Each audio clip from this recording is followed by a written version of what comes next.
हाँ, मैं उड़ीसा बहुत बार आया हूँ। जब मैं फ्लाई भी करता था एज अ पायलट, तो जब भी आते थे तो यहीं रुकते थे हम लोग। तो मेरा पहला वीडियो, पहला व्लॉग जो दिसंबर 2017 को गया था, वो यहीं पे शूट हुआ था। अच्छा, तो शुरुआत यहीं से हुआ। यहीं से हुई थी शुरुआत, उड़ीसा से शुरुआत हुई थी। लगता है कि वो जो किया मैंने ठीक ही किया। सर मैंने तो देखिए छोड़ रखा है भगवान। क्या खाए और क्या पसंद आया? एक चीज़ खाई थी, वो क्या खाया था हमने अभी? छेना पोड़ा। हाँ, मैंने हाफ लिया। मैंने पूरी गए थे तो वहाँ पे भोग प्रसाद ही पाया था भगवान का। गुंडीचा मंदिर में गए थे पिछली बार। वो बहुत सर, वो खाना ऐसा था कि मतलब सिंपल खाना, खिचड़ी और चावल और सब्जी और भिंडी, बट ऐसा पाया लग रहा है, मतलब तृप्त हो गया। वो स्वाद अभी भी वहीं हम बैठे थे, वहीं सर्व हो रहा था और घंटे भर तक जो भी आ रहा था उसको सर्व कर रहे थे। वो गर्म ही था तब, 1 घंटे तक। और वो जो सर्व कर रहे थे वो हाथ से गरम गरम। मैंने इनका हाथ, हमारे खाने में मुंह जल रहा है, इनका सर्व करने में हाथ कैसे नहीं जल रहा है। जिंदगी ने एक करवट लिया, आपको लगता है कि? सबसे बड़ी दुखद बात यह है इस देश में कि एक, जब मेरा डिवोर्स केस हुआ था तो नेशनल मीडिया है, अब नाम नहीं लूँगा किसी का, तो उन्होंने बस कहीं से रूमर पकड़ के उसको न्यूज़ चला दी। अच्छा, थाला वाला कनेक्शन के बारे में थोड़ा बताइए ना। मतलब मोर देन क्रिकेट अगर मैं बोलूँ, क्या ये कैसा बंदा, और अनऑर्थोडॉक्स थिंकिंग। और मेनली क्रिकेट के अलावा जो मैं सबसे ज़्यादा इम्प्रेस उनसे था कि यार 360 डिग्री अवेयरनेस। राजमा बहुत पसंद है और पनीर भुर्जी बहुत पसंद है। ओवरनाइट सक्सेस मिल जाता है? Don't be too harsh on your self. Life को एंजॉय करें एंड पूरी कोशिश करें अपने माता पिता का नाम रोशन करें।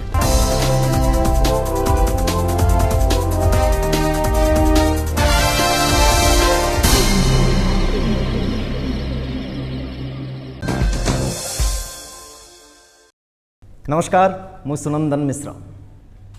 दर्शक बंधु, जमाना एवं सोशल मीडिया सकाळ हो कि राति हो, आपण ट्रावेल करूँ बा एकांतर बसता, सोशल मीडिया आड़ को टिके ध्यान तो चली ही जाए सब। अनेक केमती व्यक्तित्व अच्छा जी आज सोशल मीडिया रे आपण मानू बहुत किछि कथा कहउछंती, बहुत किछि कथा बाबद अवेयर भी करूछंती। आपण माने सेमानकु देखिबा भी पसंद करूछंती एवं सेमानक भितर किछि एमती व्यक्तित्व भी अछंती जो माने हृदय भी रही जाइछंती। अर्थात आपण माने सेमानकु फॉलो तो करंती किंतु हृदय भी रखंती। आज सेमती जणे व्यक्तित्व परिचयर बहुत किछि आवश्यकता नहीं, कारण आपण मानक भितर अनेक तांको फॉलो करंती, डेली से कौन करछंती से बाबद भी आपण जानते। तो बेसी परिचय मु देविनी, सीधा सड़क आपण मानकु तांको सहित देखा ही करे देबे। आम सहित अछंती द फ्लाइंग बीस्ट गौरव तनेजा। तनेजा साहब, स्वागत है उड़ीसा में आपका। Thank you so much. पहले तो बहुत सिंपल रखेंगे, बहुत सारे सवाल तो है पूछने के लिए, लेकिन उड़ीसा आके कैसा लगा? आप आए थे शायद रथ यात्रा में? हाँ, मैं उड़ीसा बहुत बार आया हूँ। जब मैं फ्लाई भी करता था एज अ पायलट, तो जब भी आते थे तो यहीं रुकते थे हम लोग। अच्छा। एंड जब फ्लाइंग बीस्ट की शुरुआत हुई तो मेरा पहला वीडियो, पहला व्लॉग जो दिसंबर 2017 को गया था, वो यहीं पे शूट हुआ था। अच्छा, तो शुरुआत तो यहीं से हुई थी शुरुआत, उड़ीसा से शुरुआत हुई थी। और इसी होटल के रूम पे मैं नया ड्रोन लाया था फ्लाइंग के लिए, वो उड़ा रहा था, वो दीवार पे जाके क्रैश हो गया। तो वो मेरा पहला वीडियो था। तो आज आप बैठे इंटरव्यू फेस कर रहे हैं वहीं पे और मतलब जहाँ से शुरुआत हुई थी, और कोइंसिडेंस की उसी होटल में आज हम हैं और बात कर रहा हूँ आपसे। ये फ्लाइंग बीस्ट कहाँ से आया? बहुत लोग जानना चाहेंगे। उड़ीसा में ये आपका सबसे बड़ा पहला इंटरव्यू है जी, तो यहाँ के लोग तो जानना चाहेंगे कि पहले कैसे दिमाग में आया कि? सिंपल सा है, मैं बॉडी बिल्डिंग में कम्पीट करता था, तो सब लोग बोलते थे यार तू तो बीस्ट है, मतलब। और फ्लाइंग करते थे, पायलट थे, तो वहीं से दो फ्लाइंग बीस्ट को कंबाइन करके फ्लाइंग बीस्ट आ गया। इन दिनों में हम देख रहे हैं कि मतलब pre Covid, post Covid social media और उसके लिए जो लोग काम कर रहे थे, उसके ऊपर जो लोग काम करते थे, आप जैसे शुरुआत किए थे और अभी जहाँ तक पहुँचे, क्या परिवर्तन हुआ है आपको लगता है? परिवर्तन काफ़ी ज़्यादा हो गया है। जब ये प्लेटफॉर्म सोशल मीडिया बना तो थोड़ा सा डेमोक्रेटाइज हो गया कंटेंट। पहले आपको अगर कुछ कंटेंट बनाना है तो बड़ा प्रोडक्शन हाउस या मुंबई जाके ही आप कुछ, अगर आपको अपनी कहानी बतानी है या एक गाना शूट करना है, तो वो सब काम मोस्टली मुंबई जैसे शहरों में ही हो रहा था, जहाँ पे डायरेक्टर्स होंगे, बड़े कैमराज होंगे, बड़ी लाइटिंग होगी, बड़ा साउंड होगा। तो एक एंट्री बैरियर बहुत मुश्किल था एक कॉमन मैन के लिए। अगर आपके पास टैलेंट भी है, आप अच्छी एक्टिंग करते हैं, अच्छा म्यूज़िक बनाते हैं, 5-5, 6-6 साल आपको स्ट्रगल करना पड़ेगा कि कहीं एक चांस मिल जाए। वो चांस मिल भी गया आपको, तो आपको किसी ने जाना पहचाना, कोने में छोटा सा नाम आ गया, टैलेंट पता नहीं, कोई आपका क्रेडिट ले गया। फिर जब सोशल मीडिया आया तो अब ज़रूरत नहीं किसी की, खुद का फ़ोन है, घर पे खुद ही बना रहे हैं, खुद के लैपटॉप में एडिट कर रहे हैं and you put it out to the world और सब लोग देख रहे हैं, तो वही रिकॉग्निशन आपको मिलने लगा। अब पोस्ट कोविड क्या हो गया है कि नंबर ऑफ फॉलोअर्स का महत्व चला गया है। अच्छा, अब किसी के 4 मिलियन भी हो या किसी के 4 लाख हो या किसी के 400 भी हो, तो एल्गोरिदम ने इतना ज़्यादा ओवरटेक कर लिया है कि अब आप अगर स्क्रॉल कर रहे हैं, एक तो कंटेंट शॉर्ट फॉर्म हो गया है, तो अगर किसी ने अच्छा कंटेंट बनाया और उसके बहुत कम फॉलोअर्स भी हैं, बहुत पॉसिबल है कि वो कंटेंट मिलियंस तक पहुंच सकता है। तो आप ऐसे इसको देखते हैं कि बहुत प्रोफेशनल हो गया है चीज़ें? नहीं, प्रोफेशनल कहना अलग चीज़ होगी। अगर आपके पास सही में ह्यूमर है या कोई भी कला है, तो अब आपको नंबर ऑफ फॉलोअर्स या अच्छा प्रोडक्शन या किसी चीज़ का मोहताज रहने की ज़रूरत नहीं है। प्री कोविड में ये कह सकता हूँ कि जिसके फॉलोअर्स थे उसको प्लेटफॉर्म भी ज़्यादा डिस्ट्रीब्यूशन देता था, या फिर आप सोशल मीडिया में भी अगर कह लीजिए कि 20, 25, 30 बड़े नाम होते थे जहाँ पे लोग जिनको फॉलो करते थे। आजकल अगर आपके पास 10 मिलियन फॉलोअर भी हैं, अगर आपका कंटेंट उतना अच्छा नहीं है तो वो नहीं चलेगा, लेकिन अगर फॉलोअर्स नहीं है, कंटेंट बहुत अच्छा है, तो बहुत वायरल जाएगा। सीख क्या मिली इस बीच? क्योंकि ऐसा तो नहीं कि हर समय प्रेज ही मिलता है, कभी कभार बहुत डाउनफॉल भी जाता है, कैसे हैंडल करते हैं? क्योंकि सिर्फ मतलब आप बाहर से हो सकते हैं कि जितना भी स्ट्रांग हो, कभी कभार सेटबैक्स भी आते हैं, इमोशनल सेटबैक्स भी आते हैं, लगता है कि चलो छोड़ ही देते हैं ये सब बकवास चीज़। बिल्कुल। इस तरीके का कुछ समय आया है आपके साथ? क्योंकि वो देश का धोनी जब हुआ था, शायद मैं अगर रिकॉल कर पा रहा हूँ, तो उस टाइम पे भी बहुत सारी नेगेटिविटी भी आया था। नेगेटिविटी भी आया था, अभी पिछले साल अक्टूबर में भी आया था, अभी भी आया था। तो बट सीख ये मिली कि ये नहीं समझना है कि मेरे में बहुत ज़्यादा टैलेंट था या मैं दूसरों से बहुत अच्छा था इसलिए मुझे मिल गया। तो थोड़ा सा ग्राउंडेड रहना है हमेशा कि और अटैचमेंट ज़्यादा नहीं रखना किसी चीज़ से। कि आज अगर आप ऊपर हैं तो आपका दिन अच्छा है, भगवान को धन्यवाद दीजिए, जगन्नाथ भगवान को धन्यवाद दीजिए। कल अगर आप उतना ऊपर नहीं भी होंगे तो उसको 2 तरीके देखने के, एक तो आप सैड हो जाए, डिप्रेस हो जाए कि यार मैं इतना ऊपर था, मैं टॉप पे था और आज मैं वो नहीं हूँ, आप डिप्रेशन में आ जाएंगे। दूसरा तरीका देखने का, करोड़ों लोग हैं भारत में, मैं उनमें से चुनिंदा भगवान ने एक चुना जिसको भगवान ने वो टाइम भी दिखा दिया, I am the lucky one. तो एक सिचुएशन को देखने के बहुत सारे तरीके हो सकते हैं, बहुत सारा आपका पर्सपेक्टिव हो सकता है। आप क्या पॉजिटिव पर्सपेक्टिव में देखते हैं उसको, या हर चीज़ को अपने ऊपर नेगेटिव देखते हैं, या फिर अपने ऊपर ओवर प्रेशर करते हैं। ओवर प्रेशराइज भी नहीं करना आपने। मतलब अगर आप देखेंगे कि कितने भारत में ऐसे लोग होंगे जिन्होंने वो चीज़ देखी होगी जो एक क्रिएटर ने देखी जो टॉप पे रह चुका है, तो बहुत अच्छा टाइम भी देखा है and very thankful to God कि वो टाइम देखा है। एंड किसी भी चीज़ से ओवर अटैच नहीं करना कि मैंने इतनी मेहनत करके इतना बड़ा घर बना दिया, या मैंने मेहनत करी ये देखो 4 कारें खरीद ली, या महंगी मैं पहला ऐसा था कि ये इंडिया में ये कार लेके आया, या फिर पहला ऐसा ये नेकलेस देखो, घड़ी देखो 4 करोड़ की करते हैं। सर छूट जाएगा एक दिन। आज से पहले कितने बड़े बड़े राजा महाराजा आए जिन्होंने बड़े बड़े किले खड़े कर दिए, आज उस किले में क्या है, कबूतर रह रहे, जाले लगे हुए हैं। वो बादशाह थे कि पूरी धरती पे कब्जा कर देंगे, पूरी धरती को अपना कर बुला लेंगे, कौन किसने, सब चले जाना सर, छूट जाना। इस वजह से सवाल मैंने आपसे किया कि from A creators point of view, बहुत सारे ऐसे क्रिएटर्स भी अभी फिलहाल में यहाँ पे भी कुछ उस तरीके की वाक़यात हुए हैं जहाँ पे लोगों ने सुसाइड भी कमिट किया। हाँ, मैंने recently I got to know या तो इस तरीके की भी चीज़ें होता है, क्योंकि एक वो आप ऊपर उठ जाते हैं जब एहसास होता है कि थोड़ा थोड़ा नीचे आप आ रहे हैं, या फिर आपको लोग उतना पसंद नहीं कर रहे हैं जितना आप एक्सपेक्ट करते हैं। जी। तो फिर शायद उसके साथ आज के युवा वो पीरियड को टैकल नहीं कर पाते। सर एक छोटा सा वाक़या आपको बताता हूँ। जब आपके पास कुछ नहीं होता तो आपको लगता है जिसके पास साइकिल है उसकी लाइफ तो बड़ी मज़ेदार है, मैं तो पैदल जाता हूँ। जिसके पास साइकिल है उसको लगेगा यार स्कूटर होता तो मैं तो दिन भर पसीने में स्कूटर। जिसके पास स्कूटर है उसको लगेगा ये मारुति 800 होती तो फिर छत हो गई बारिश में। जिसके पास मारुति है उसको लगेगा मेरी लाइफ तो बहुत बेकार है, भगवान दुख ही दुख दिए हैं। जिसके पास होंडा सिटी है उसकी लाइफ एसी बढ़िया चलता है, गाने। जिसके पास होंडा है उसको BMW, जिसके पास BMW उसको रोल्स रॉयस, जिसके पास रोल्स रॉयस है उसको जहाज़ में जाना है, जिसको जो जहाज़ में जा रहा है उसको प्राइवेट चार्टर में जाना है। सर ये ख़त्म ही नहीं होता। अच्छा, ये आप अपने डेथ बेड पे होंगे फिर भी आपको लगेगा ये रह गया, ये लाइफ में अचीव करना रह गया। तो ये कभी ख़त्म ही नहीं होता। ये ख़त्म तभी होगा जब आप मान लें कि जो दिया भगवान ने मैं संतुष्ट हूँ। तो संतुष्टि बहुत बड़ी चीज़ है, अगर आपको वही काम करते रहना है और संतोष के साथ भी काम करते रहना है। अपना काम आपने ईमानदारी से किया, 100% दिया, नहीं दिया, बाकी जो आपको मिला वो उसमें संतुष्ट रहना है।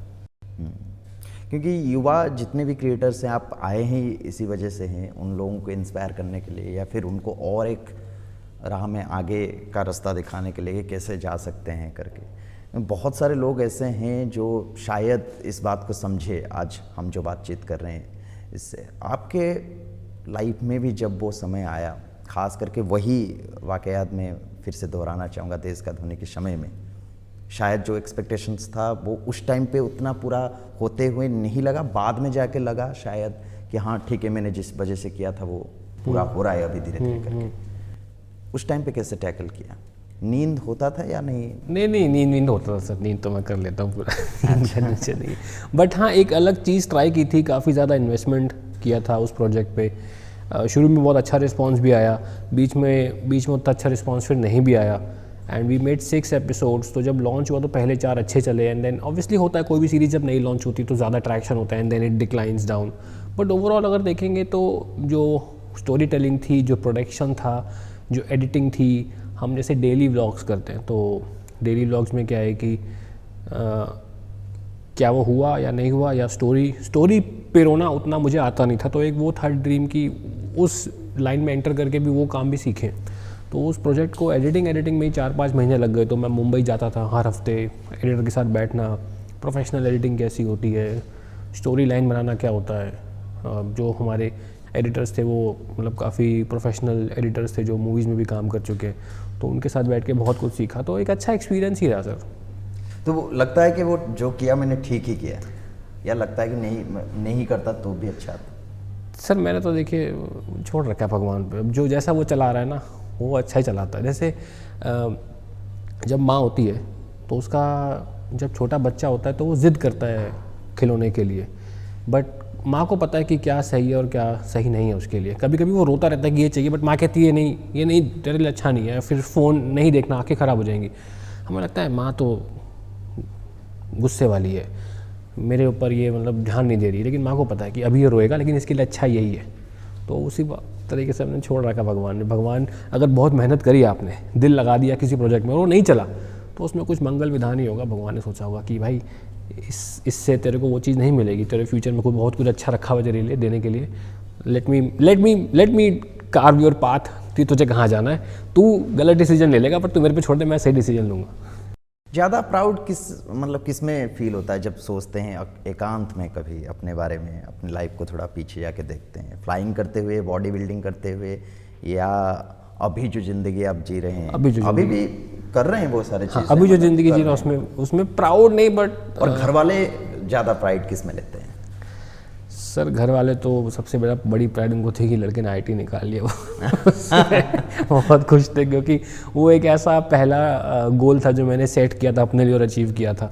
तो they were very happy at that point. I still remember कि जब मेरा रिज़ल्ट आया था, तो अब ये तो हो गया था कि जब कॉलेज में जाते हैं तो घर से बाहर जाना होता है बच्चे को, घर पे तो रह नहीं सकता है, हॉस्टल में जाएगा कहीं जाएगा। तो जब रिज़ल्ट आया तो हम तो खुश थे, हमें तो ऐसा कुछ मज़े आएंगे, हमको तो एंजॉय करनी है हॉस्टल लाइफ भी, हमें तो मज़े होते हैं। तो मम्मा किचन में बना रही थी रोटी, तो चूड़ी पहनती ना मम्मा, रोटी बेलते हुए तो आवाज़ आती है, तो साथ साथ तो आंसू की भी आवाज़ आ रही थी। मैं जाके देखा क्या कर रहा है, तो वो रो रही थी रोटी बनाते उस दिन। तो वो दिन मुझे कभी नहीं भूलता। इमोशनल्स होते हैं ना मदर, तो वो ऐसा कह लीजिए कि पहला एक ऐसा अचीवमेंट था जहाँ पे सब लोग बहुत खुश थे घर पे। ज़िंदगी ने एक करवट लिया, आपको लगता है कि कभी सोचा नहीं था यहाँ पे जो अभी कर रहा हूँ, ब्लॉगिंग, सोशल मीडिया में अपना प्रेजेंस रखना, लोगों को अवेयर करना, अभी तो प्रोडक्ट्स भी लंच कुछ प्रोडक्ट्स भी मैं देख रहा था जी। तो वो को फाउंडर बन के या फाउंडर बन के और ज़्यादा प्राइड आता है कि कुछ कर पा रहा हूँ, शायद वो भी करना था। हाँ सर, मतलब अभी तो शुरू किया है, 1 साल हुआ है। अब ये चीज़ मैंने थोड़ी अपनी लाइफ से बाहर निकाल दी है कि मुझे इस चीज़ पे आज, मतलब अगर आप मुझसे आज से 1-1.5 साल पहले इंटरव्यू लेते तो मैं आपको 10 चीज़ें गिनाता, मुझे इस पे बहुत प्राउड है। अच्छा। बट अब मैं उसको ऐसा नहीं गिनता कि मुझे इस पे प्राउड है। आई थिंक वो प्राउड बहुत जल्दी खुद के अहंकार में बदल जाता है, और वो फिर सही नहीं रहता एक इंसान के लिए, क्योंकि मैंने देखा कि जो मैंने अचीव किया, जैसे व्लॉगिंग मैंने की है, जब when I go back and look at it, मुझे लगता है यार इससे ज़्यादा टैलेंटेड तो कितने ज़्यादा लोग हैं, मतलब, और भगवान ने मुझे ये सक्सेस या क्यों दिया, तो I am not able to find any answer. So I think pride शब्द निकाल दिया है लाइफ से अब मैंने। अब जो भी है सबको एक लेवल फील्ड में देखता हूँ, तो आई थिंक उसी से ये पॉसिबल हो पाता है। जैसे बोलते हैं ना कि यार जब बहुत ज़्यादा खुशी मिले या बहुत ज़्यादा सक्सेस मिले तो ज़्यादा बहुत खुश भी नहीं रहना, और दुख में भी ज़्यादा दुख। जैसे आपने कहा कि अभी कुछ दिन पहले इंसिडेंट हुआ था, there was someone who lost so many followers and then they had to take some drastic step. तो क्यों करना, क्योंकि दुख में भी अपने आप को यहाँ मत ले जाओ और खुशी में भी यहाँ मत ले जाओ, क्योंकि शुरुआत तो स्क्रैच से ही हुआ था। और एक समान अगर आप रहेंगे तो लाइफ में बहुत लेवल हेडेड रहेंगे और अच्छे डिसीजंस ले पाएंगे। वो सेंस ऑफ प्राइड आपको लगता है कि बाद में जाके थोड़ा अहंकार में तब्दील हो ही जाता है? हो जाता है सर, हो जाता है। जिंदगी में सबसे बड़ा चैलेंज आपको क्या लगा? IIT क्रैक करना, या बाद में जाके जो स्टेप्स में जो चीज़ें आपने किया, अपने बॉडी को बनाना, लोगों को अवेयर करना, या फिर आज जो ब्लॉगिंग और इन्फ्लुएंसर, ये सारी जो चीज़ें हैं? सर लाइफ में देखिए चैलेंज के हिसाब से आप लेते हैं क्या चीज़ों को? हाँ, चैलेंज लेते था मैं कि यार चैलेंज के लीजिए, एक नेक्स्ट गोल ले लीजिए, क्योंकि आप देखिए इंसान कभी भी सेटिस्फाइड तो रहता नहीं। अगर आपने ये गोल अचीव कर लिया, जब तक आप वो नहीं अचीव करते, वो जर्नी बड़ी ब्यूटीफुल रहती है। वो जर्नी के अप्स एंड डाउन्स, हल्का सा सक्सेस, खुशी, नीचे गया, डाउन, जब आप पहुंच जाते हैं फिर आपको समझ में आता है कि क्या करना है ना। इट्स लाइक कि जब हम डाइटिंग करते हैं तो कुछ नहीं खाया 2 महीने तक, and then you are craving for that 1 piece of cake, but when you have that 1 piece of cake, आपको लगता है अच्छा यही था क्या, मतलब इससे और ऊपर का सुख क्या है, वो चाहिए मुझे। फिर आप then you set the next goal, फिर वो मिल जाता है, नहीं संतुष्टि नहीं हुई, और ऊपर का नेक्स्ट गोल। तो ये मैंने भी रिसेंटली कुछ लोगों से बात करके जाना कि वो नेक्स्ट की और सुख वो कभी ख़त्म ही नहीं होता। नशा हो जाता है वो एक। नशा छोड़िए, नशा कह लीजिए, यू नेवर अटेन कि अल्टीमेट सुख या अल्टीमेट प्लेजर, वो कभी आपको नहीं होता।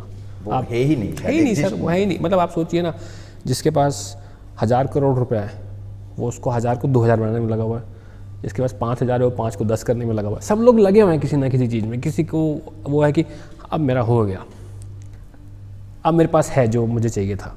मुझे आप एक बंदा ऐसा ढूंढ के दिखा दो जो बोले कि अब मुझे और मिल गया जो मुझे चाहिए था। There is no one. अच्छा, ओवरनाइट सक्सेस मिल जाता है क्या? आजकल के बहुत युवा, उनको लगता है कि शायद सोशल मीडिया एक प्लेटफॉर्म है, खुला डुल्ला, मैं भी अपना हाथ आजमा सकता हूँ उसमें, और सक्सेस भी ओवरनाइट, शायद फॉलोअर्स भी बढ़ जाएंगे। हाँ, it depends what's your definition of success. अगर आप सोचते हैं कि मेरी एक रील अगर 5 मिलियन पहुंच जाए तो मेरे लिए सक्सेस है वो, तो इट इज़ क्वाइट पॉसिबल। लेकिन जब किसी की एक रील 5 मिलियन पहुंच जाती है और उसको सब लोग जानने लगते हैं, और 2 महीने बाद ऐसा होता है कि 2 महीने बाद उसको कोई नहीं जानता, फिर उसको लगता है यार मैं तो, वो हाई मिलता है ना 5 मिलियन से, फिर वो एकदम से चला जाता है। And then you go into कि यार अब मुझे कोई नहीं जानता, अब मैं क्या करूं। वो चीज़ बहुत ज़्यादा होने लगी अब सोशल मीडिया में, क्योंकि पहले एक स्लो एंड स्टेडी ग्राफ होता था, अब वो ऐसे स्पाइक आ जाता है कि, और प्रेशर आ जाता है कि अब 5 मिलियन हो गए, सब लोग जानते हैं, और नेक्स्ट अब एटलीस्ट 4.5 तो जाए या उतना ही तो रहे। तो वो बहुत प्रेशर ले लेते हैं लोग अपने आप पे। तो कैसे मेंटेन करना है उसको? सर उसको लेवल हेडेड होकर मेंटेन करना है। मतलब आप अगर नहीं गए तो नहीं गया, it is take it as कि दैट इज़ लाइफ। होगा वैसा, आप मान के चलिए कि आज आप यहाँ पे हैं तो कल आप यहाँ पे हो सकते हैं। अगर आप ये मान के नहीं चलेंगे तो बहुत दुख होगा आपको।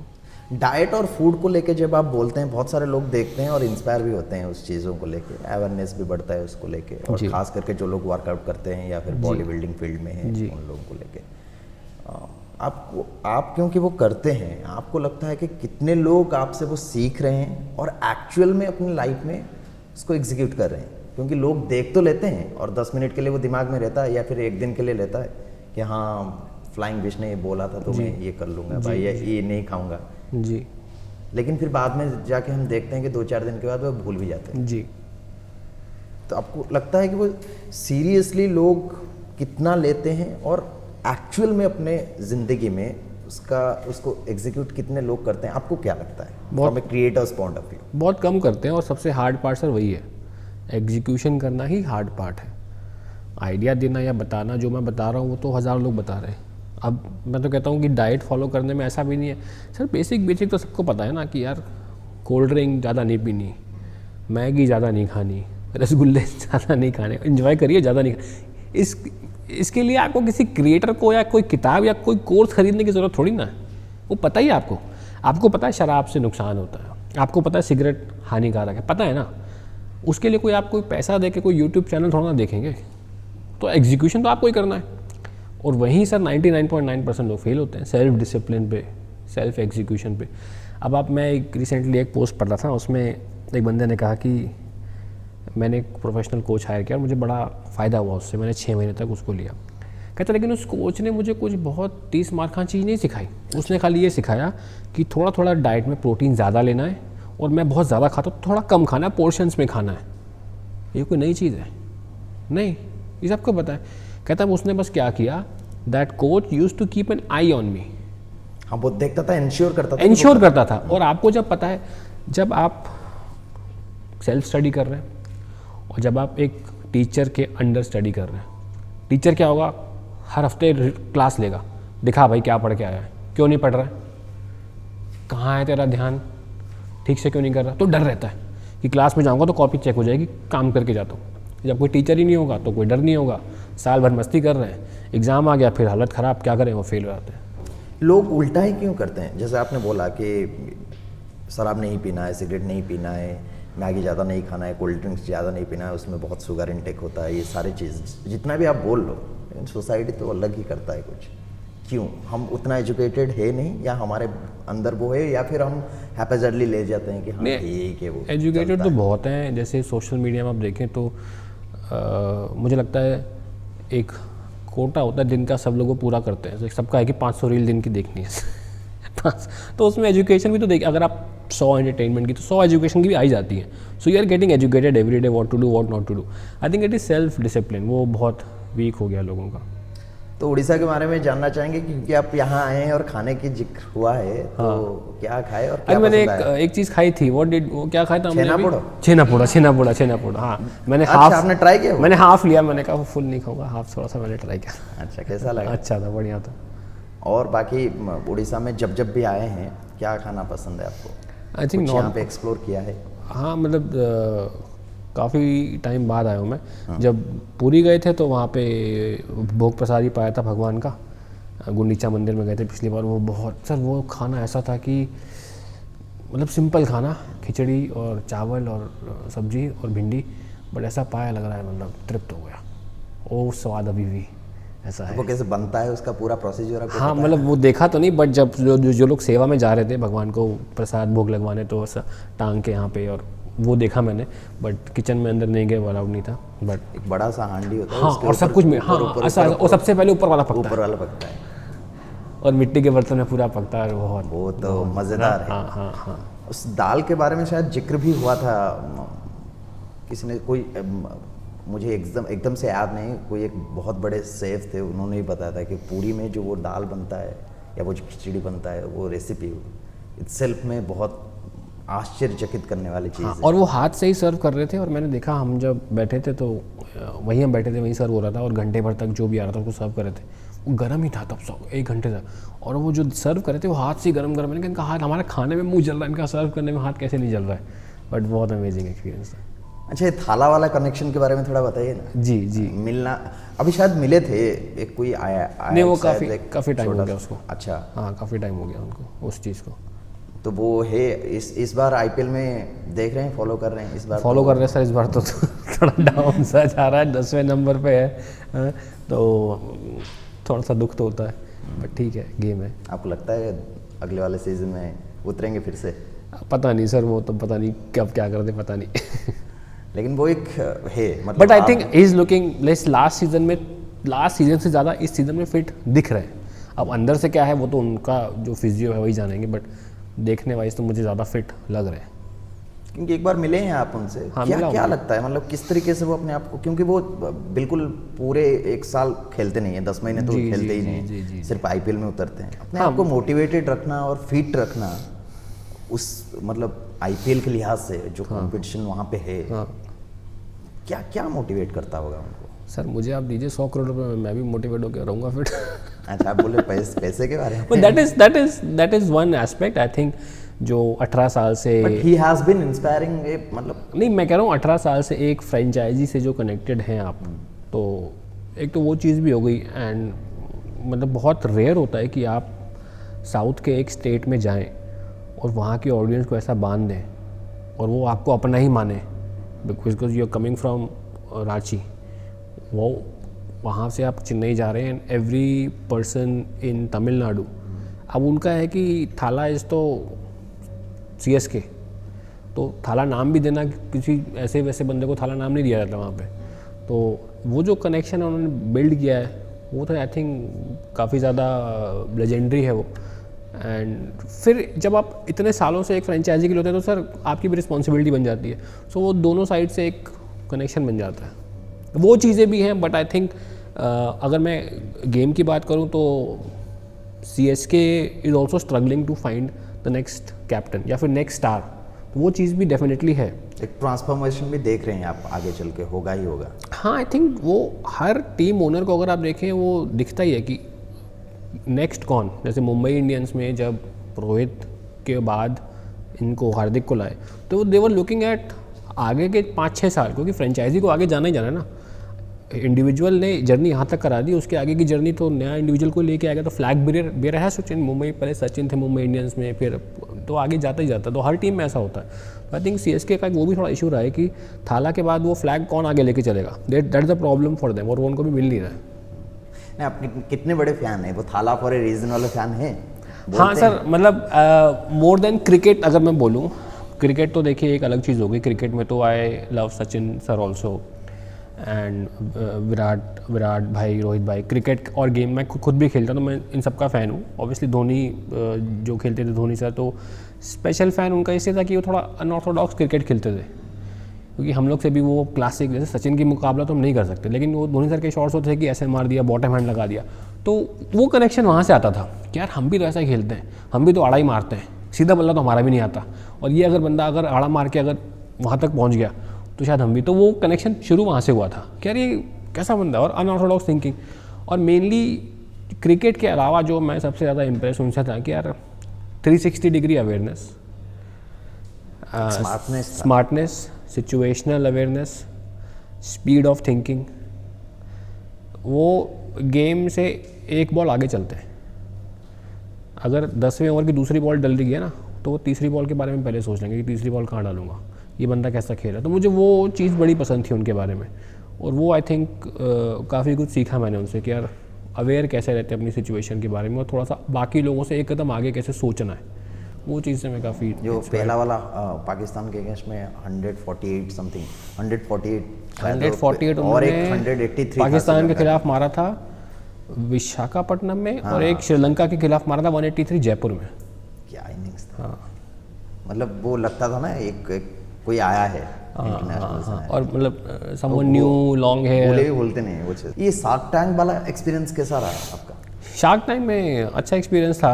हाँ, मतलब जब गए वहाँ पे तो एवरीबडी वाज लाइक यार आपको तो मिल ही जाएगी फंडिंग, थोड़ा सा लोगों ने ऐसे पंप कर दिया था। बट वहाँ गए तो थोड़ा कुछ अलग ही सीन हो गया। नहीं, सब पहचानते भी थे। हाँ, सब पहचानते थे। मतलब वो तो ऑब्वियसली जब मैं गया तो काफ़ी लोगों ने बोला भी कि हम आपके देखते हैं वीडियोस, काफ़ी अच्छा लगता है। I said thank you so much, and then it started. Pressure रहता है क्या वहाँ पे जाके जब आप पिच करते हैं अपना प्रोडक्ट? हाँ, थोड़ा बहुत प्रेशर हो भी जाता है कि यार कुछ ऐसा पूछ लिया जो शायद नहीं पता था या नहीं प्रिपेयर करके गए थे, तो थोड़ा बहुत प्रेशर हो भी जाता है, बट इतना भी नहीं होता। मतलब अब तो सर इसी इंडस्ट्री में we have faced the camera 1000 times, हमें पता है कि सिचुएशन पलटनी भी कैसे है, तो इतना तो आइडिया हो जाता है। तो लोग पूछते हैं कि ये यूट्यूब और सोशल मीडिया में आने के लिए कब सोचा था आपने और क्यों सोचा? सर ये अपने आप हो गया, मैंने कभी सोचा नहीं था। जैसे आज की डेट में तो ऐसा लोगों को पता है कि you can earn and it's a career, तो लोग आते हैं सोच के। उस समय तो कुछ ऐसा पता ही नहीं था ना कि करियर भी होता है, कि कमा भी सकते हैं इससे। तो आ गए थे बस ऐसे, किसी ने कैमरा चालू कर दिया और बोला कि इसको डाल दो, बिना एडिटिंग भी नहीं, कुछ नहीं आता था, बस ऐसे ही आ गए थे। भगवान ने एक रास्ता बना दिया, वहाँ चल पड़े बस। चलते चलते खुद ही फिर सीखा, खुद ही किया और खुद ही। और एक सवाल है कि कभी लगा है कि ये सब मैं क्विट कर लेता हूँ? नहीं, काफ़ी बार लगा। मतलब जब शुरू किया था तब लगता था कि एक भी अगर प्रोडक्ट प्रमोशन किया तो लोग बोलते थे भाई यार ये तो प्रोडक्ट तो पैसा कमाने आया खाली, लगता था। फिर तो काफ़ी ऐसी चीज़ें हल्की हल्की हुई। फिर एक बार जब डिवोर्स वाली रूमर्स काफ़ी फैल गई थी तो तब भी लगा कि यार ये तो फिर छोड़ देना चाहिए। मतलब क्या है इतना ज़्यादा, अगर प्लेटफॉर्म ही थोड़ा अभी, लेकिन ज़्यादा हो गया ये, पहले उतना नहीं होता था। जब हमने स्टार्ट किया था 3-4 साल तक ठीक था। बट एक चीज़ ये भी होती है कि जब आप, and this is I think with Indian society ज़्यादा होता है हमारे यहाँ, कि जब आप नया ग्रो करना स्टार्ट करते हैं तो लोग आपको बहुत बैक करते हैं, बिकॉज आप अंडरडॉग होते हैं। अच्छा। तो मेरे जब 3-4 मिलियन तक था तो बहुत अलग लेवल का सपोर्ट था कि अंडरडॉग है, नीचे से उठ रहा है, इसको बैक करो उठाओ। एंड हम में से एक है। फिर जब आप एक लेवल पे पहुंच जाते हैं तो लगता है हम में से एक नहीं है, तो ऊपर पहुंच गए। तो आप देखेंगे सबके साथ होता है। विराट ने क्लैरिफिकेशन भी दिया था अपने सोशल मीडिया में, शायद कहीं पे किसी उनके हैंडल से कोई एक लाइक चला गया था ऐसा कुछ करके। क्लैरिफिकेशन देना ज़रूरी है आज के, क्योंकि आप कितने क्लैरिफाई करेंगे? लोग तो बहुत सारी चीज़ें आपके बारे में बोलते हैं, उटपटांग चीज़ें भी बोलते हैं। From A creator's point of view who is very popular on social media और somebody like विराट कोहली, उनके रेंज में अगर सर बताएं इसमें क्या होता है, आप क्लैरिफिकेशन चाहे ना भी दीजिए, ठीक है ना, आप किसको क्लैरिफाई करते रहेंगे। बट आजकल क्या हो गया है कि बहुत सारे ऐसे हैंडल्स हैं, चाहे इंस्टाग्राम पे हो या ट्विटर पे हो, या फिर जब ऑफिशियल मीडिया भी ये सब रूमर्स, सबसे बड़ी दुखद बात यह है इस देश में कि एक, जब मेरा डिवोर्स केस हुआ था तो नेशनल मीडिया है, अब नाम नहीं लूँगा किसी का, तो उन्होंने बस कहीं से रूमर पकड़ के उसको न्यूज़ चला दी। अब एक बंदा जो एक सोशल मीडिया से उतना वाकिफ़ नहीं है या फिर एक नया उस प्लेटफॉर्म पे आया है, उसको अभी क्या है कि टीवी पे जो आ रहा है और जो बड़ा न्यूज़ मीडिया रिपोर्ट कर रहा है वो तो सच ही होगा।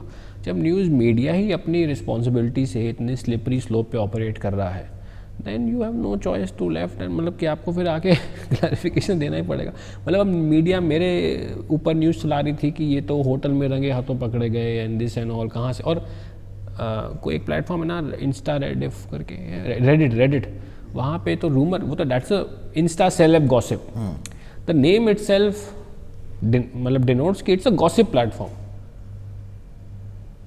And the media is picking up news from a gossip platform and running it on their channels। तो फिर जब मीडिया ही अपने दायित्व को नहीं समझ रही, जो कि चौथा स्तंभ है डेमोक्रेसी का, तो फिर तो सर कुछ देखिए, वही एक सवाल भी था, मैं अभी आपने जवाब तो दे ही दिया कि जब फैमिली को लेके बात आता है और इस तरीके से बात को फैलाया जाता है तो कैसे रिस्पॉन्ड होता है और घर में कैसे रिस्पॉन्ड होता है? कि माहौल तो बहुत, मतलब वो टाइम पे आप कितने, मैं जैसे पूछा कि कितने लोगों को आप क्लैरिफाई करेंगे? कितने लोगों को क्लैरिफाई कर देंगे? हाँ, अभी भी बहुत लोगों को लगता है कि मतलब हो सकता है। और बात देखिए होता क्या है, जब एक ट्विटर पे 50 हैंडल्स पिकअप दैट न्यूज़ और 50 top media pick up that news and everybody has blue tick, तो हो सकता है बहुत लोग मुझे एक्टिवली फॉलो ना करते हो, कभी एक वीडियो देखा हो, जानते हैं कौन फ्लाइंग बीस्ट है, लेकिन अभी मेरी लाइफ में क्या चल रहा है, अभी पिछले के 5 वीडियोज़ नहीं देखे हो, पता है 2019 में देखा था या 2020 में देखा था, किसी न्यूज़ में पढ़ लिया। अब वो किसी एक न्यूज़ चैनल को फॉलो करते हैं, उनको वो नाम तो ख़राब कर दिया उन्होंने आपका। अब चाहे मैं कितनी भी क्लैरिफिकेशन दे दूँ अपने चैनल पे, वो उस तक पहुँचे ना पहुँचे, तो ऐसा हुआ कि बहुत लोगों तक वो उल्टी सीधी न्यूज़ पहुँच गई। वो आज भी सोचते हैं कि शायद इसने कुछ ऐसा किया हो या फिर अपने डिवोर्स की फेक न्यूज़ या PR न्यूज़ चलाई हो। अभी तक लोगों को कन्फ्यूजन है। तो जब वो न्यूज़ डिसिपेट हुई 50 लोगों से, वो क्लैरिफिकेशन तो 50 लोगों से डिसिपेट नहीं हुआ ना, क्लैरिफिकेशन तो आपने ही दिया ना, तो वो इम्बैलेंस तो रह जाता है। बट सर जो करता है भगवान अच्छा करता है, it is for a reason. जैसे बोलते हैं कि जो आपकी निंदा करते हैं ना, उनको हमेशा प्रणाम करना चाहिए, और जो आपकी तारीफ़ करते हैं उनके सामने कान बंद कर देने चाहिए, क्योंकि जो निंदा कर रहा है वो निंदा करके आपके पाप कर्म ख़त्म करता जा रहा है। और वो बहुत सरल तरीका है आपके पाप कर्मों को ख़त्म करने का, जो आपने पता नहीं कितने जन्मों से अपने पाप इकट्ठे कर रखे हैं। और जो आपकी तारीफ़ कर रहा है, प्रशंसा कर रहा है, वो आपके अहंकार को बढ़ा रहा है। तो अहंकार नहीं बढ़ने देना अपना, उसके सामने कान बंद कर लीजिए आप। बहुत सही बात बोला है तनेजा साहब ने। उम्मीद करते हैं कि लोग इसको दिमाग में लेके चलेंगे। कभी लगता है कि कोई एक मोमेंट था जो लाइफ चेंजिंग था आपको, और वो मोमेंट आज भी याद है आपको, और सबसे बड़ा फ़ैन मोमेंट अब तक क्या हुआ है? सर फ़ैन मोमेंट तो हुए हैं काफ़ी सारे, मतलब बहुत सारे हुए हैं ऐसे तो, बट लाइफ चेंजिंग मोमेंट अब मेरे साथ एक बहुत पर्सनल लाइफ चेंजिंग मोमेंट हुआ है, वो मैंने कहीं शेयर नहीं किया और करना भी नहीं चाहूँगा, तो मैं उसको पर्सनली रखूँगा। एंड फ़ैन मोमेंट्स तो काफ़ी हुए हैं, मतलब एक बार कहीं चले गए थे, अरे सर नोएडा मेट्रो स्टेशन में होगा था ना वो, फिर एक बार ऐसे ही कहीं चले गए थे, वहाँ पे भी पुलिस आ गई थी। ये सब चीज़ें तो काफ़ी हुई हैं जो मतलब एक याद रहती कि हाँ ये चीज़ें हो गई थी, आगे से नहीं करना है, ध्यान रखना है। तो सब चीज़ें भी काफ़ी हुई हैं, but life has been full of roller coasters, but I am super happy where I am right now. बहुत ज़्यादा अब मन में ठहराव है, एक जो असली लक्ष्य है जीवन का, मुझे लगता है वो प्राप्त कर लिया हमने। प्रार्थना करते हैं, पूजा करते हैं आप? जितनी बन पाती है सर, जितना हो, थोड़ी बहुत हो जाती है तो हो जाती है। अच्छा, लगता है कि भगवान के चरणों में है ध्यान, मतलब आपको देख के भी लगता है कि आप? वो तो सर भगवान की कृपा होती है। या अपने आप से बात करते हैं बहुत समय पे जब एकांत में होते हैं, कहाँ गलत हुआ, कहाँ सही हुआ? अब सर मैं ना अपने आप से बात करता हूँ ना किसी से बात करता हूँ, मैंने भगवान पे छोड़ रखा है। वो बोलते ना, जोई जोई प्यारो करे सोई मोए भावे, एक श्री 84 जी का पहला पद है। जोई जोई प्यारो करे, जैसा जैसा भगवान करेगा मुझे वही पसंद है। तो जब भगवान की शरणागति हो गई तो फिर खुद का क्या सोचना। आपका गो टू फूड कौन सा है, मतलब क्या खाना पसंद है आपको, मतलब जब भी कोई तलब लगे कि यही खाना है बस? मेरे को सर राजमा बहुत पसंद है और पनीर भुर्जी बहुत पसंद है, तो वो कि थोड़ा सा हाई प्रोटीन भी होता है, तो वो लगता है कि हाँ यार थोड़ा हेल्थ भी हो जाएगी। और चावल मुझे बहुत पसंद है, बट अभी थोड़ा कम कर दिया मैंने चावल खाना, बट थोड़ा सा रोटी ज़्यादा खाता हूँ मैं। बट हाँ, पनीर का अगर कोई आइटम अगर है तो मुझे वो बहुत पसंद है, cooked in little less oil, और राजमा चावल बहुत पसंद है। ये प्रोटीन से मुझे याद आया, प्रोटीन का आपको लेके बहुत सारे मतलब मिथ्स भी हैं, कुछ फैक्ट्स भी हैं, लेकिन बहुत सारे यूथ के दिमाग में ये चलता रहता है। जो लोग खास करके वर्कआउट करते हैं, अपने डाइट को लेके थोड़ा कॉन्शियस हैं, उनके दिमाग में ये चलता रहता है। थोड़ा बहुत अवेयरनेस आप भी लगातार उन सब चीज़ों में कर रहे हैं, लेकिन लोग प्रोटीन इंटेक और सप्लीमेंट्री प्रोटीन इंटेक पे ज़्यादा भरोसा करते हैं, जो लोग खास करके वर्कआउट करते हैं, युवा। उसके बारे में क्या बोलेंगे कि एक्चुअल इंडियन जो फूड है हमारा, जो देसी जो स्टाइल ऑफ खाना है, जो माँ बनाती है घर में, क्या उसमें हमें जितना चाहिए, दिन के जितने भी प्रोटीन है, कार्ब है, जो भी चाहिए, वो नहीं हो पाता, इसलिए सप्लीमेंट हमें चाहिए? क्योंकि यूथ, मैंने तो काफ़ी ऐसे दोस्त को देखा भी है जो घर पे लड़ाई करके भी खाते हैं खरीद के प्रोटीन। सर खाऊंगा तो आपने बड़ा अच्छा क्वेश्चन पूछा। अगर आप देखेंगे तो इंस्टाग्राम पे आजकल प्रोटीन डेफिशिएंट हो गए, हम प्रोटीन नहीं खा रहे, मतलब बहुत सारा कंटेंट बन रहा है। बट आप सोचेंगे आज से 50 साल पहले तो हम कहाँ खाते थे सप्लीमेंट यार, हमारे तो। एक बात बोलूँ, जो पिछले जो बॉडी बिल्डर्स हुआ करते थे 70s 80s, मैं पूरा एकदम बचपन में, मुझे लगता था वो ज़्यादा स्टाइलिश वो दिखते थे। हाँ, अच्छे दिखते थे, वो स्ट्रॉन्ग भी होते थे। लेकिन सर आपको समझना पड़ेगा, इसकी बेसिक रूट कॉज की बात शायद कोई नहीं कर रहा है। रूट कॉज की बात क्या है, हमारी सॉइल क्या उतनी फर्टाइल बची है? हमने उसमें दवाइयाँ डाल के ख़त्म कर दिया हमने सॉइल को। सॉइल की जो क्या बोलते हैं, उसमें जो जीवाणु होते हैं वो ख़त्म हो चुके हैं। मतलब आज से 50 साल पहले 8% जीवाणु होते थे, आज 2-2.5% बचे हैं, और 1.5% के नीचे तो बोलते हैं सॉइल डेड मानी जाती है। Soil also has the life culture ना। अगर मैं एक डेटा पढ़ रहा था कि आज से ज़्यादा नहीं, 70 साल पहले जो विटामिन सी आपको एक संतरे में मिलता था, आज आपको वही 3.5 संतरे खाने पड़ेंगे सेम विटामिन सी के लिए। तो जो दाल में प्रोटीन है, राजमा में प्रोटीन है, वो आपकी सॉइल अगर जितनी उपजाऊ होगी, जितना नेचुरल उसमें, आप पहले तो पंचगव्य का यूज़ करते थे, पंचगव्य वो ज़मीन में भी डालते थे और उसको छिड़कते भी थे कीड़े। आजकल तो सर दवाइयाँ डाले जा रहे हैं। एक अगर फल भी एक निकलता है तो एक तो पहले फल पे छिड़काव है, पेड़ पे छिड़काव है, ज़मीन पे छिड़काव है, और जब फल निकलता है तो उसको भी केमिकल से छिड़काव है, फिर उसको पकाते हैं वो भी केमिकल से पकाते हैं, तो बचा क्या, आप कहाँ प्रोटीन, कहाँ कार्ब, क्या बचा उसमें।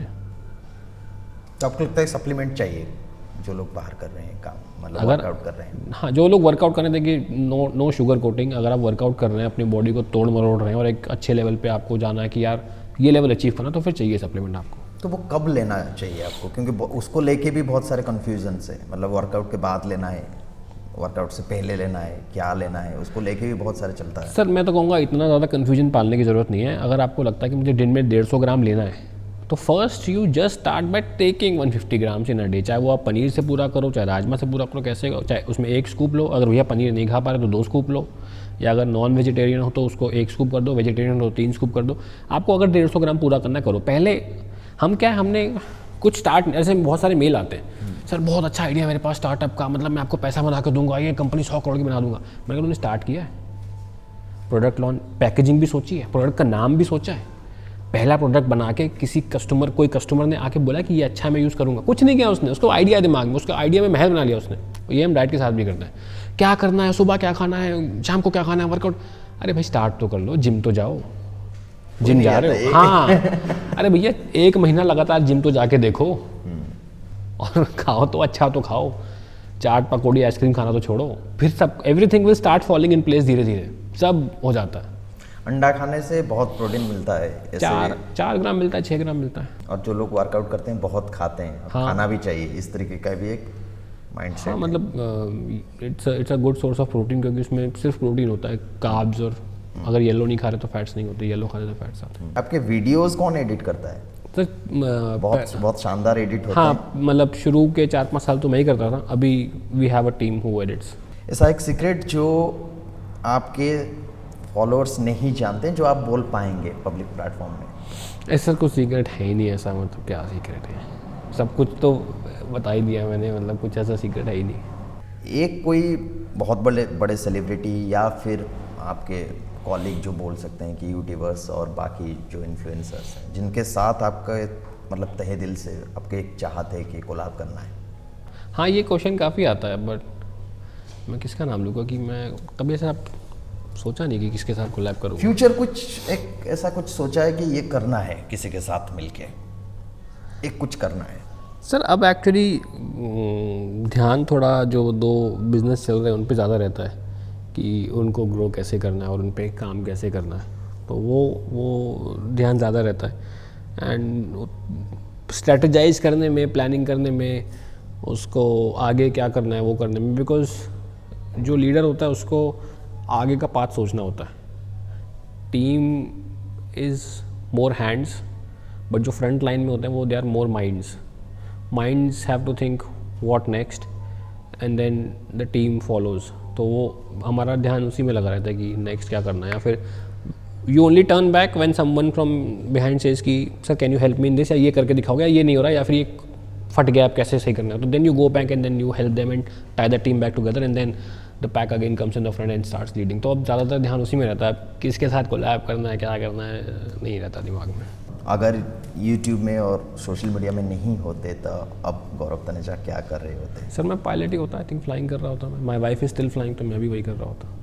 फ्लाइंग छोड़ते वक्त वो दिमाग में नहीं आया? क्योंकि जितना तक मुझे पता है, 1-2 दोस्त मेरे भी हैं जो फ्लाई करते हैं, they take some kind of pride, मतलब अच्छा लगता है, और वो लाइफ भी थोड़ा उस तरीके का है। हाँ, अच्छा तो लगता है। छोड़ते वक्त दिमाग में नहीं आया? नहीं आया था, बहुत आया था, बट उस समय मेरे को सबसे ज़्यादा स्ट्रेंथ पता किसने दी थी, जो हमारे लॉयर थे ना, उसने कहा था कि देखो जो तुम कर रहे हो, आपके मन में हमेशा होप रहती है, इंसान के भी मन में होप रहती है कि यार maybe they will take me back, जब मैं रिप्लाई करूँगा उनकी ईमेल का तो वो सब ठीक हो जाएगा, they will take me back. तो मेरे लॉयर ने साफ साफ कहा आफ्टर दिस ईमेल गोज़, चाहे 1 महीना लगे, चाहे 2 महीना लगे, चाहे 6 महीना लगे, they will fire you, they will not take you back, so you take your decision now. और एक घुसना इस लड़ाई में तभी जब शेर की तरह निडर हो जाओ, डबल माइंड में रहोगे ना तो ज़िंदगी भर पछताओगे। सो ये मान लो कि दे विल फायर यू, और शेर की तरह निडर हो जाओ। अगर तुम निडर हो गए तो पीछे चाहे कितनी भी बड़ी कंपनी हो या कॉरपोरेशन हो, उनकी हालत तुमसे ख़राब हो जाएगी। क्योंकि nobody wants to fight a fearless lion. तो if you become a fearless lion, भाई उनकी हालत ख़राब हो जाएगी.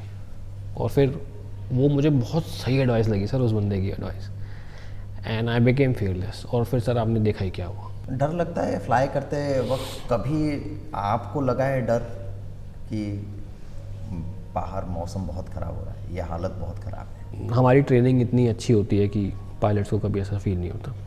मतलब कभी उस तरीके का कोई वाकया नहीं? सर देखिए, जब आप जा रहे हैं तो आप 10 ऑल्टरनेट प्लान दिमाग में लेके जाते हैं. स्पेशली भुवनेश्वर में बैठे तो भुवनेश्वर की बात करते हैं. यहाँ पे मौसम यूँ ख़राब होता है. आपने टेक ऑफ किया, यहाँ पे वेदर अपडेट नहीं ठीक था, रास्ते में आया आधा रे भुवनेश्वर का वेदर ख़राब है, तो आप ऑल्टरनेट लेके चलते हैं. अगर ख़राब हुआ तो क्या मैं कैलकाटा जाऊँगा, या मैं रांची जाऊँगा, या बीच में टर्न बैक करके पटना उतार दूँगा. मेरे पास फ्यूल कितना, तो प्लानिंग अच्छी खासी आप लेके चलते हैं. अगर भगवान ने प्लानिंग कर ही ली कि आज तुम्हारा आखिरी दिन है, फिर आप कुछ नहीं कर सकते.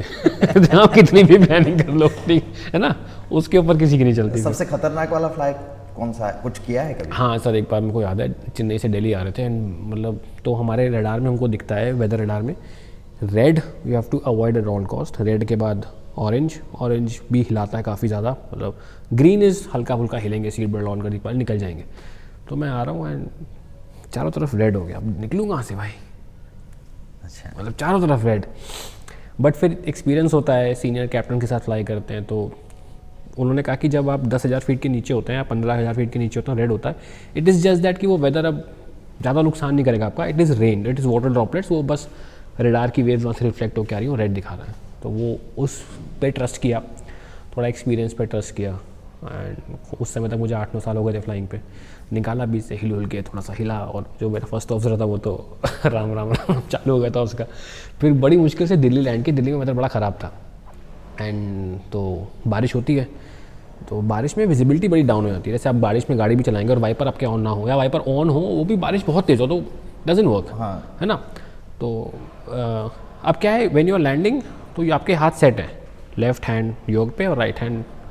अब when it is last 100 feet to go, तो जो हो गया उसके बाद चेंज नहीं कर सकता. अब ये नहीं कि अरे भैया ये कर दे वो कर दे, हाथ, your hands can not move, the eyes are there, क्योंकि अब आप 100 फीट पे हैं, नेक्स्ट 3 सेकेंड्स में you will hit the ground. तो वाइपर एक स्पीड में मैंने सेट कर रखा था, क्योंकि उतनी ही बारिश हो रही थी. As soon as I approach the ground, एक बहुत हैवी पैच आया बारिश का, कुछ दिखाई नहीं दिया, कुछ नहीं, गायब, रनवे गायब सामने से. तो I just landed on instinct, भगवान का नाम लेके उतारा जहाज.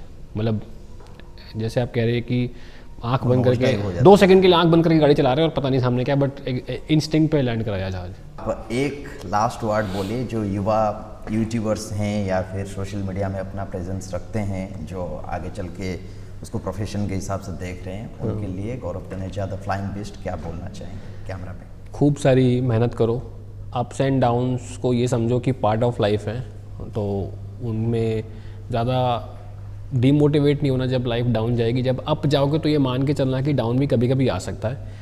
And don't be too harsh on your self. Life को एंजॉय करें एंड पूरी कोशिश करें अपने माता पिता का नाम रोशन करें. Thank you so much. Gaurav ji, बहुत शुक्रिया हमसे बात करने के लिए, आपने समय दिया, बहुत बहुत शुक्रिया. दर्शक बंधु, आप देखुले द फ्लाइंग बीस्ट गौरव तनेजा को, एवं जो कथा से कहले केवल जे सोशल मीडिया रे सी जो काम करछन ता द्वारा इंस्पायर होवार नहीं, जो कथा भी से कहछन से कथा शुणी से भी इंस्पायर आपण माने हेई परिबे. आम आशा करछु जे आपण माने अनेक किछि कथा तांक ठारू ग्रहण करिथिबे, ता द्वारा प्रेरित भी हेबे, इंस्पायर भी निश्चय हेबे. एई आशा सहित हमर स्वतंत्र साक्षात्कार को एठ रखुछु. बहुत बहुत धन्यवाद. सुनंदन मिश्र विदाय दियंतु. नमस्कार.